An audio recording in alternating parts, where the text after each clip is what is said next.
There is a legend from the courts of ancient Magadha, whispered in the corridors of power where the weak were eaten by the strong. It is the legend of the Vishkanya, the poison maiden. In the time of Emperor Chandragupta, warfare was not merely steel against steel. It was mind against mind. The enemies of the empire knew they could not defeat the king on the battlefield, for his mentor, the ruthless Brahmin Chanakya, had forged his mind into a fortress. So they sent something else. They took a beautiful girl from birth and fed her small doses of cobra venom, day after day. Drop by drop, her body adapted. Her blood became toxic. Her touch became lethal. She grew into a woman of unparalleled beauty, a creature designed for one singular purpose: to seduce. The plan was simple. Send her to the enemy king. Let her beauty bypass his logic.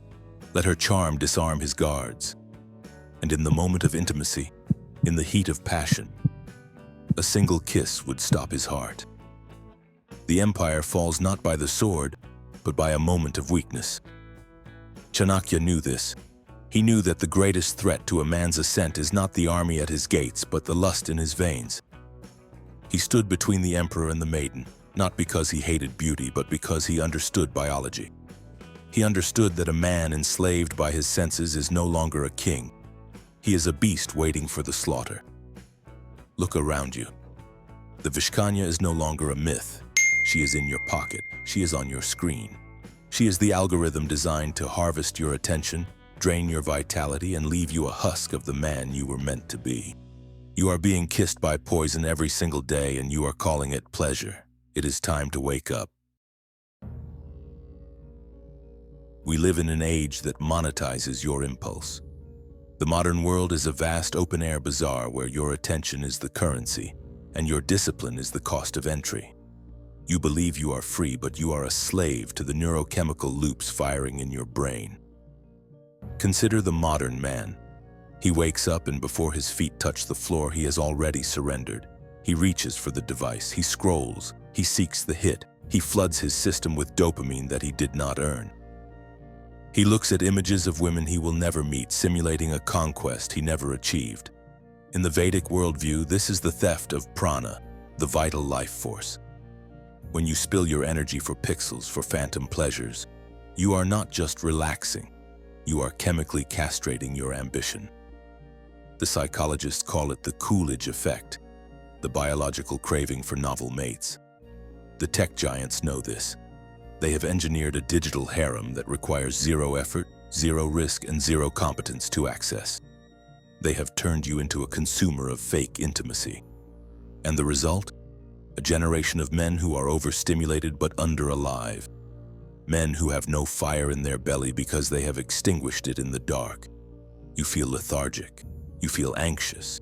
You feel a creeping sense of meaninglessness. This is not an accident. It is a trap. You are the king of Magadha, and the Vishkanya has entered your chamber. She promises comfort. She promises release. But she takes everything. She takes your focus. She takes your time. And most importantly, she takes your edge. A man without an edge cannot cut through the chaos of the world. He becomes dull, safe, harmless. And in the eyes of history, a harmless man is a dead man. Let us return to the teacher. Chanakya was not a moralist in the way you understand the word today. He did not preach celibacy because sex is bad. He was a pragmatist. He was the architect of an empire that united the Indian subcontinent. His manual, the Arthashastra, is a treatise on power, statecraft, and survival. And at the very center of his teaching on kingship is the concept of Jitendriya, the conqueror of the senses. Chanakya writes, "A king who cannot rule himself cannot rule others. If he is a slave to lust, anger, or greed, he will perish, even if he is the ruler of the whole earth." To Chanakya, sexual energy was not something to be repressed for the sake of piety. It was a raw material. It was fuel. In the Vedic tradition, this energy is known as virya. It is the most potent biological substance the human body produces. It is the spark of creation itself. The ancient system views the body as a distillery. Food becomes blood, blood becomes flesh, flesh becomes bone, bone becomes marrow. And the final, most refined essence of this process is the seed. When you waste this essence, you are throwing away the gold your body has mined. But when you retain it, when you transmute it, it changes form. It becomes Ojas. Ojas is the subtle energy of charisma, immunity, and intellectual brilliance. It is the glow around a great leader. It is the thunder in a warrior's voice. It is the magnetic pull that makes people follow a visionary into the fire.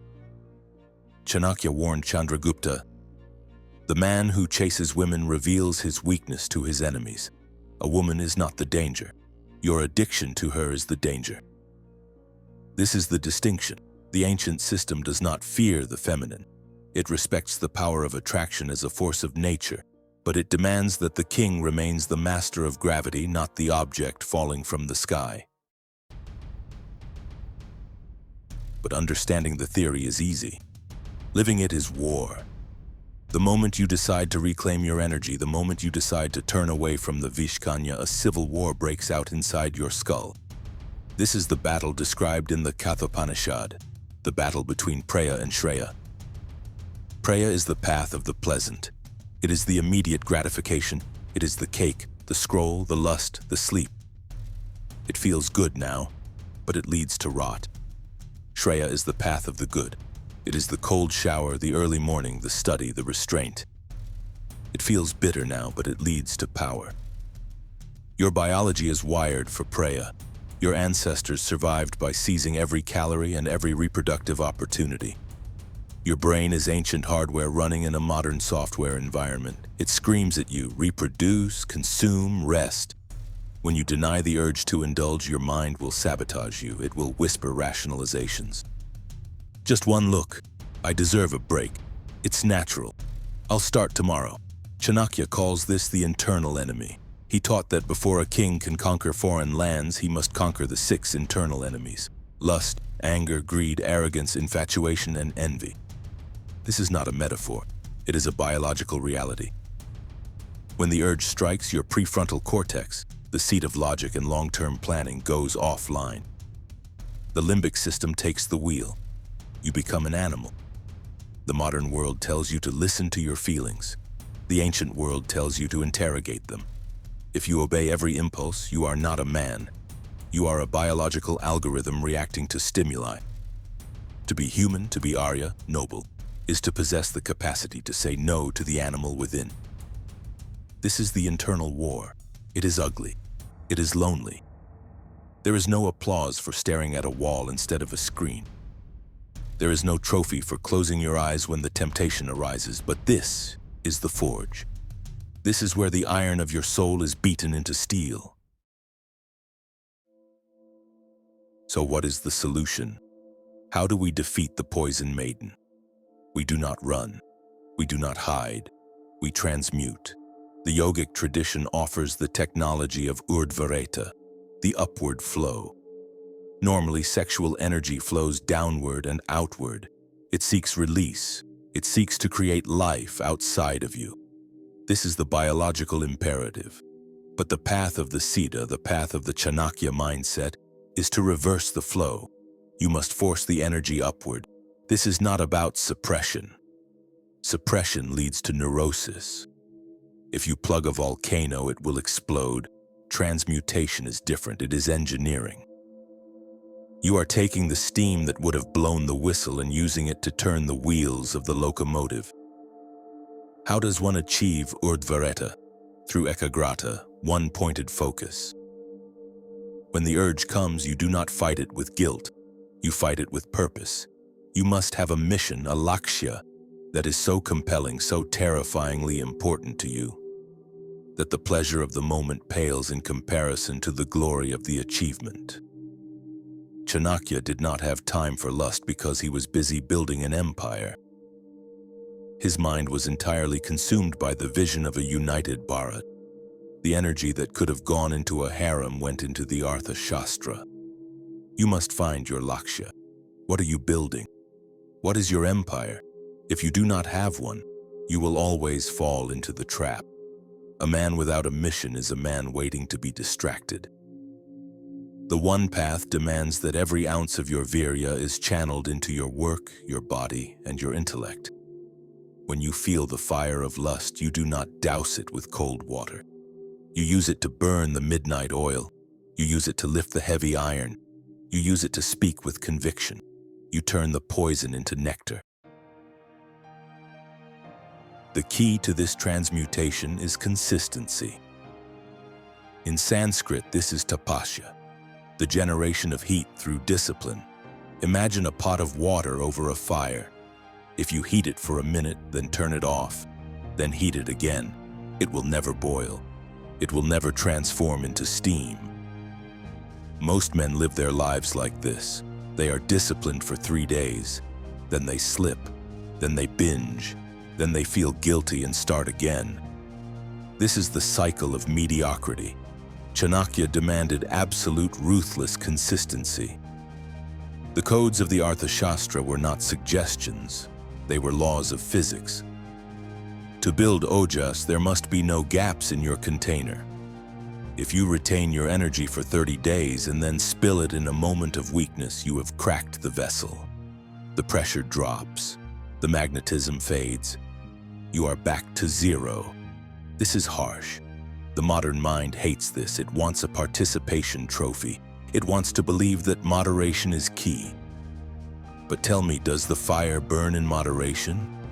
Does the ocean hold back its tide in moderation? Greatness is an extremist sport. You must view your discipline as a chain. Every day you hold the line, you add a link. The chain grows heavy. It grows strong.